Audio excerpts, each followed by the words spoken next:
हर की सूट सलवार रजऊ साड़ी चुभेला कमरिया में तलेला में कसी मजा दी गरमिया में। नमस्कार, प्रणाम, हर हर महादेव। हम बानी समर सिंह और आज बहुत खुशी की बात है कि लेला मैक्सी मजा दी गरमिया में सॉन्ग को इतना प्यार दुलार आशीर्वाद मिला कि आज वो 100 मिलियन पूरा हो गया।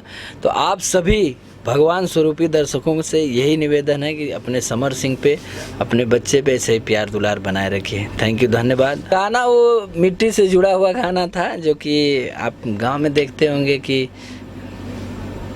औरतें लोग पति से कहती कि नहीं अभी साड़ी में बहुत प्रॉब्लम होता है, तो मैक्सी चलता है गांव में, गाउन उसको बोलते हैं, शहर में लोग मैक्सी गांव में बोलते हैं। तो ले आने की बात थी उस गाने में। और आलोक भैया ने बहुत प्यारा लिखा था, हमारे साथ में कविता यादव जी ने गाया था।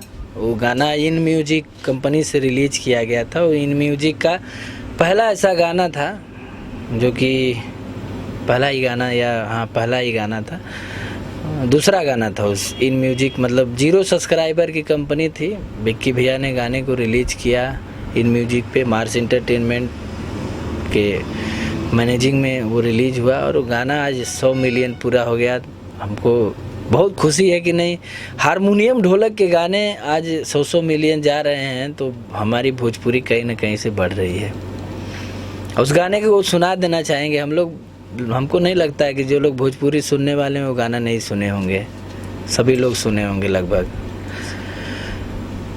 हर की सूट सलवार रजऊ साड़ी चुभेला कमरिया में तलेला में कसी मजा दी गरमिया में। ये गाना ऐसा कोई नहीं होगा, हमको लगता है कि भोजपुरी में जो नहीं सुना होगा। तो ऐसे ही प्यार दुलार बनाए रखिए। थैंक यू, धन्यवाद। हर हर महादेव।